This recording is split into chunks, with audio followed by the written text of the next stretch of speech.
পূর্বের ক্লিপে আমরা দেখলাম যে কিভাবে বেসিক শেপ তৈরি করা যায়, বিশেষ করে রেক্টেঙ্গুলার টুল এবং রাউন্ডেড রেক্টেঙ্গুলার টুল দুটি প্রায় সেম। তো বেসিক শেপ আপনারা তৈরি করা শিখলেন। এখন আমরা নতুন একটি ডকুমেন্ট এখানে তৈরি করব। এবার আর বেসিক নয়, একটু অ্যাডভান্স নিয়ে চিন্তা করি। ধরুন আপনি একটি শেপ তৈরি করবেন, সেটি কত ইঞ্চি বা কত সেন্টিমিটার এখানে আপনার বোঝার বিষয় রয়েছে। আপনি যখন ওয়েব ডিজাইনের কাজ করবেন তখন অনেক সময় পিক্সেলের পরে ডিপেন্ড করবে সাইজ।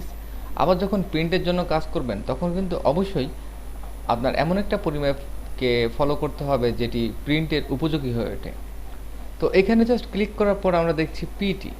যদি আপনি পয়েন্টের হিসাব বোঝেন তাহলে এখান থেকে পয়েন্ট, আর যদি পয়েন্টের হিসাব না বোঝেন তাহলে অবশ্যই সেন্টিমিটার, ইঞ্চি অথবা মিলিমিটার, পাইকাস যে কোনো ধরনের পরিমাপে আপনার যেতে হবে। কিন্তু প্রবলেম হচ্ছে এখানে জাস্ট পিটি। তো আমি জাস্ট এখানে 2 এবং IN ইঞ্চি টাইপ করলাম এবং ট্যাপ প্রেস করার পর আমরা দেখলাম এখানে 144 পিটি এবং এখানে 3 IN for inch. Tap press করার পর দেখলাম 216 পিটি। এটি একটি গ্রেট আইডিয়া।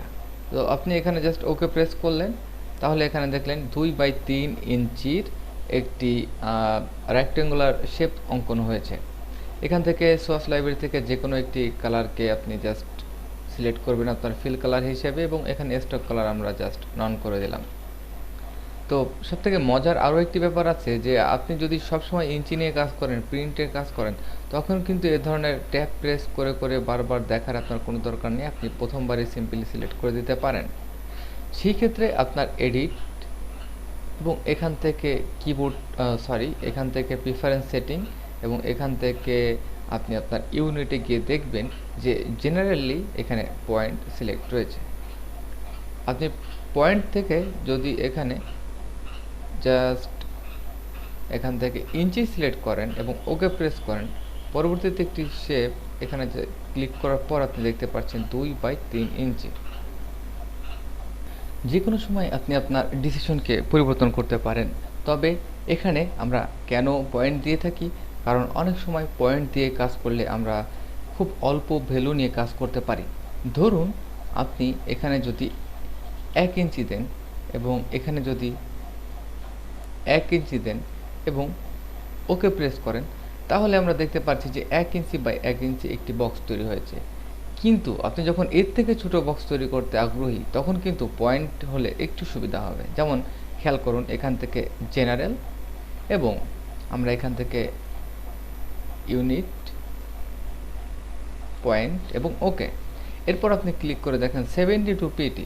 আমরা যদি এখানে জাস্ট এখন 30 এবং 30 দিই তাহলে কি হবে, 30 আরও অনেক ছোট একটি অবজেক্ট আমরা তৈরি করতে সক্ষম হলাম। কিন্তু এখন যদি আপনি ইঞ্চিতে যান তখন কিন্তু আপনার জন্য দুর্বোধ্য হয়ে যাবে। খেয়াল করুন, এখান থেকে জাস্ট ইঞ্চি সিলেক্ট করলাম এবং ক্লিক করার পর আপনি রেজাল্ট পাবেন যে 0.4167 ইঞ্চি। তো এটা কিন্তু খুবই ডিফিকাল্ট আপনার জন্য, আপনি এই পরিমাপটা বুঝতে পারবেন না। যার জন্য আমরা এডিট এখান থেকে অবশ্যই সবসময় আমাদের ইউনিটকে পয়েন্টে করে রাখলে পরিমাপের জন্য সুবিধা হবে। কারণ আপনার যখন ইঞ্চি দরকার হবে খুব সহজে আপনি এখানে ক্লিক করে কি করবেন, আপনি একটি ভিজিটিং কার্ড অথবা অন্য কিছু করতে যাচ্ছেন যেখানে হয়তো 3.5 ট্যাব দিয়ে আপনি 2 প্রেস করলেন, 3.5 এবং 2 ইঞ্চি। তো এখানে পিটি নয়, আপনি জাস্ট 3.5 IN দিয়ে ট্যাব প্রেস করবেন। তারপর আপনি 2 তারপর IN দিয়ে ট্যাব প্রেস করবেন এবং ওকে প্রেস করবেন। তাহলে দেখবেন নির্দিষ্ট একটি ভিজিটিং কার্ডের পরিমাপ অনুপাতে আপনি একটি শেপ তৈরি করবেন। পরবর্তীতে এটিকে জাস্ট একটি শেপ হিসেবে না রেখে এখানে জাস্ট আপনি এটিকে ফিলটিকে নান করে দিন এবং পরবর্তীতে আপনি Ctrl+R চেপে অথবা ভিউতে গিয়ে রুলার এনে আপনি একটি এরিয়াকে এভাবে মার্ক করতে পারেন, যে এরিয়াটি আপনার বিশেষ করে এখানে ভিজিটিং কার্ডের মেইন যে ফ্রেম এরিয়া থাকবে এবং অবশ্যই সিলেক্ট করা উচিত আমাদের, অথবা এখান থেকে আপাতত ফিল কালার রাখি, পরবর্তীতে এটা তুলে দিলাম। আপনি আরও জুম করে কাছে এনে দেখতে পারেন যে আপনার পরিমাপটি সঠিক হয়েছে কিনা। তারপর আপনি আরও একটি বক্স তৈরি করে এখানে ব্লিড তৈরি করবেন, যে আপনার যে এরিয়াটি রয়েছে এই এরিয়াটি জাস্ট আপনার প্রিন্ট এরিয়া। সবসময় মনে রাখতে হবে যে আমাদের প্রিন্ট এরিয়ার পাশে আমাদের একটু ব্লিড রাখতে হয়।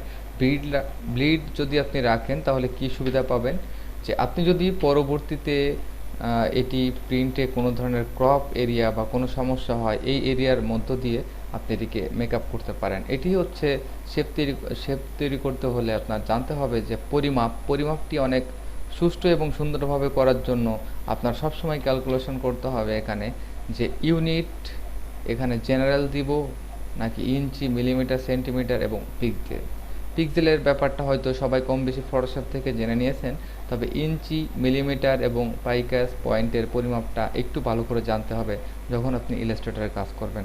ধন্যবাদ।